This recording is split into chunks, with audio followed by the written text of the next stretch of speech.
11 phrases à ne jamais dire à une victime de PN. Lorsque l'on cherche à soutenir et conseiller une personne qui a souffert psychologiquement, on veut faire de son mieux pour entretenir la relation de proximité. Ainsi, pour rester engagé dans l'échange de confidences, on peut rapidement tomber dans des phrases toutes faites, des lieux communs non réfléchis qui, finalement, peuvent s'avérer blessants sans le vouloir. Voici donc les 11 phrases à ne jamais dire à une victime de PN si vous souhaitez réellement la réconforter. Cette réflexion est tirée d'un article du site internet www.pervers-narcissique.com, dirigé par Pascal Couder, psychanalyste et psychologue clinicien, co-auteur de l'ouvrage de référence « La manipulation affective dans le couple, faire face à un pervers narcissique ». Depuis plus de 30 ans, Pascal Couder et son équipe de thérapeutes spécialistes des questions autour de la manipulation sentimentale prennent en charge les victimes de PN francophones partout dans le monde grâce à la vidéoconsultation. Rendez-vous sur pervers-narcissique.com pour accéder gratuitement à une multitude de ressources précieuses. Phrase à ne jamais dire à une victime de PN numéro 1. Pas toi, ça n'a pas pu t'arriver. Parmi les phrases à proscrire lorsque l'on s'adresse à la victime d'un pervers narcissique qui vous raconte son expérience, le fameux « pas toi » arrive sur le podium. Il est en général complété par « tu es si intelligente, si forte ». Outre le fait de marquer une certaine incrédulité culpabilisante de votre part, cette affirmation sous-entend qu'il existe un profil type de proie facile. Il est vrai que certains traits rassemblent effectivement certaines femmes ayant subi la manipulation sentimentale, telles que la dépendance affective, le syndrome de l'infirmière, une empathie débordante, la générosité et l'indépendance financière. Il ne faut pas pour autant se montrer réducteur. Plus un MPN est malin, plus il aura plaisir à s'attaquer à des cibles représentant un défi. Ainsi, une femme bien dans sa vie, sa famille et son cercle professionnel et social sera particulièrement excitante pour un sadique. Personne n'est à l'abri du machiavélisme de certains. Affirmer que ça ne vous serait jamais arrivé à vous, par exemple, est extrêmement présomptueux et dangereux. Phrase 2. Pourquoi n'as-tu rien dit plus tôt ? Parvenir à parler ouvertement du fait d'avoir été manipulé par son conjoint ou un patron PN nécessite un cheminement jalonné de plusieurs étapes. Il y a d'abord le doute, puis la prise de conscience, suivie de la mise en action pour atteindre enfin la libération. Et encore, cela ne constitue que la première phase, celle de l'émancipation. Il y en a ensuite d'autres, telles que le deuil, la reconstruction, etc. Bref, qu'est-ce que cette question pourrait bien apporter à part ajouter à la culpabilité de la victime ? L'essentiel est qu'elle se sente suffisamment en confiance pour en parler. Il ne sert à rien de refaire le match. 3. La perversion narcissique, on en entend parler partout. Ce ne serait pas un effet de mode ? Depuis que des chercheurs de buzz ont semé le doute dans l'esprit de l'opinion publique en affirmant que la perversion narcissique n'existe pas, les victimes se voient de plus en plus déconsidérées, ce qui représente une double peine pour elles. Il faut savoir que la polémique ne porte que sur la terminologie. En aucun cas n'a été remis en cause le phénomène de manipulation sentimentale et ses effets destructeurs, parfois jusqu'au suicide forcé. Ne minimisez pas les dégâts psychologiques causés chez votre interlocutrice juste sur la base d'on-dit vaguement évoqués sur un plateau télé ou à la radio. Phrase 4. As-tu essayé d'arranger les choses, de lui parler ? Un pervers narcissique ne négocie pas, n'assume pas, ne guérit pas, ne consulte pas de psy, en tout cas pas sérieusement, et ne se remet jamais en question. C'est un malade incurable qui s'ignore. Lui parler ne sert strictement à rien. Ce serait un être humain ordinaire, ce conseil serait peut-être judicieux. Mais lorsque l'on a affaire à un prédateur dangereux, la seule solution est la fuite. Faire porter la responsabilité de chercher à arranger les choses à la victime d'un vampire émotionnel, c'est la pousser à retomber entre ses griffes. En outre, c'est précisément parce qu'elle pensait sincèrement prétendre à un avenir meilleur qu'elle est restée si longtemps sous emprise.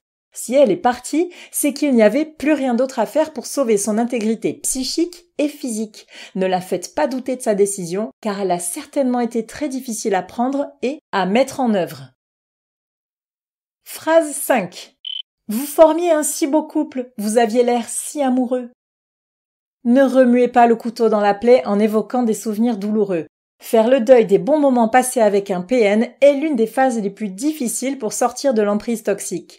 De plus, si le manipulateur vous a paru amoureux, c'était une mascarade. Il a choisi de vous présenter ce spectacle dans le seul but de gagner la sympathie de l'entourage de sa victime. Cela lui a permis de la maltraiter en toute impunité. Et comme la réalité de ce qui se passait en huis clos était insupportable, votre interlocutrice a participé elle-même à cette mise en scène du couple ou de la famille parfaite. Somme toute, vous vous êtes fait berner, vous aussi. Phrase 6. Il me faudrait aussi sa version de l'histoire pour me faire un avis. Il est de notoriété publique que les querelles de couple ne sont jamais le fait d'une seule personne. Ainsi, il est toujours délicat pour les amis des conjoints de prendre parti. Mais là encore, le MPN constitue une exception dans le déroulement normal des rapports interpersonnels. Si vous cherchez à entendre la version des faits d'un narcissique pathologique, vous allez vous faire rouler dans la farine, à coup sûr.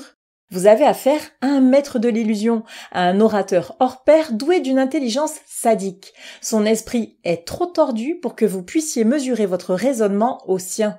Ce n'est pas que vous êtes bête, c'est juste que vous êtes trop honnête pour ne pas tomber dans le panneau de son jeu d'acteur peaufiné depuis la plus tendre enfance. Si vous annoncez à votre confidente que vous allez parler avec son bourreau, vous allez provoquer chez elle un stress intense. D'une part, elle sait qu'il vous retournera le cerveau, et d'autre part, elle redoute que vous lui donniez, sans le vouloir, des informations à utiliser contre elle. Par conséquent, elle ne pourra plus se livrer à vous et perdra certainement un soutien important. Phrase 7. Si vous connaissez le conjoint PN de votre interlocutrice, vous l'appréciez sûrement. Il a eu maintes occasions de vous sortir son numéro de charme. Son charisme, son humour, sa vivacité d'esprit vous a certainement subjugué. Eh bien, au lieu de douter du portrait monstrueux que vous fait la personne qui l'a côtoyé au plus près, essayez plutôt de trouver les preuves qui corroborent ses dires. À bien y réfléchir, n'avait-il pas l'air un peu trop lisse et parfait? Le langage corporel du PN ne provoquait-il pas des sentiments dissonants chez vous? Attention à l'effet poudre aux yeux visant à marquer une vérité qui se trouve juste sous votre nez. C'est terrible à admettre, mais ça marche bien trop souvent. Phrase 8. Si c'était un tel enfer, tu n'avais qu'à partir.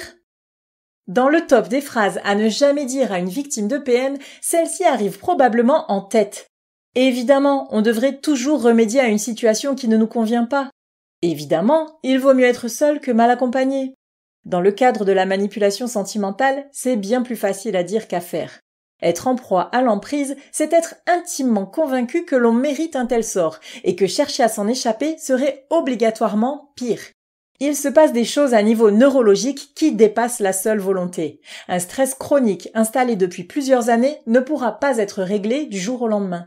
Votre amie est en voie de guérison, mais le chemin sera encore long et difficile. Prenez simplement en compte qu'elle a fait preuve d'un courage immense en vous parlant et que ses ressources psychiques sont proches de l'épuisement. La blâmer pour ce qu'elle a fait ou pas fait ne sert plus à rien. Phrase 9. 1 de perdu, 10 de retrouvé. La grande gagnante des phrases contre-productives pour réconforter une proie de PN, c'est le fameux lieu commun « 1 de perdu, 10 de retrouvé » ou toute autre référence à la mer et aux poissons. Une personne qui sort de l'emprise sentimentale n'est absolument pas en mesure de se projeter dans une nouvelle histoire d'amour. Tout d'abord, elle est bien souvent en état de stress post-traumatique et cela nécessite une prise en charge thérapeutique. Ensuite, il est très hasardeux de suggérer à une victime de relations toxiques qu'elle ira mieux si elle trouve un partenaire de remplacement. Elle doit s'occuper de sa santé mentale avant toute chose. Enfin, les liens de domination reposent grandement sur la culpabilité et la honte. Se trouver dans les bras d'un autre homme trop vite pourrait engendrer davantage d'anxiété et mener à une nouvelle déconvenue. De plus, la dimension addictive d'une relation de soumission doit passer par une sorte de phase de sevrage. Le PN envahit les pensées et les capacités de jugement de sa proie. Elle mettra probablement longtemps avant d'éliminer les traces des nombreuses effractions psychiques subies. Phrase 10. Je te l'avais dit qu'il n'était pas bien pour toi. Dans le genre « À quoi bon réécrire l'histoire ? Quelle est l'utilité de dire à quelqu'un « Je te l'avais dit » Cherchez-vous à regonfler votre ego ? Est-ce là la priorité ? Si vous aviez vraiment prévenu votre amie du caractère délétère de cette relation, rassurez-vous, elle le sait très bien. Elle s'en veut sans doute d'ailleurs et espère même secrètement que vous ne sortirez pas cette phrase fatidique et terriblement accusatrice. Concentrez-vous plutôt sur le moment présent et votre rôle dans le besoin de réassurance de votre interlocutrice. Phrase 11. Arrête de te faire une fixette sur lui et passe à autre chose. Être obnubilé par son bourreau, ça a été le quotidien de votre ami aussi longtemps que sa domination a duré. On ne peut pas arrêter de penser à ce qui a envahi notre esprit pendant une telle durée. Par contre, on peut commencer à le remplir de choses agréables et enrichissantes. Passer à autre chose, c'est un travail de longue haleine. Employez-vous plutôt à proposer des moments de bien-être à votre interlocutrice. Aidez-la à reprendre confiance en l'humanité et foi en l'avenir, pas à pas, en respectant son rythme et en la traitant avec la plus grande bienveillance. Lorsqu'une personne affirme sans détour qu'elle a été sous la domination de son conjoint ou patron, la première chose à faire est de saluer son courage. Si vous souhaitez l'aider intelligemment, écoutez-la en tout premier lieu.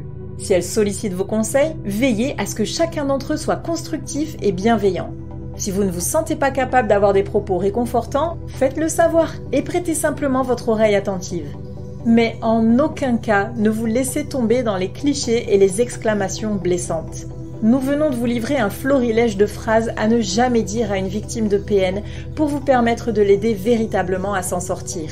Si vous en avez compris le principe et les effets néfastes, vous figurez alors parmi les confidents de choix.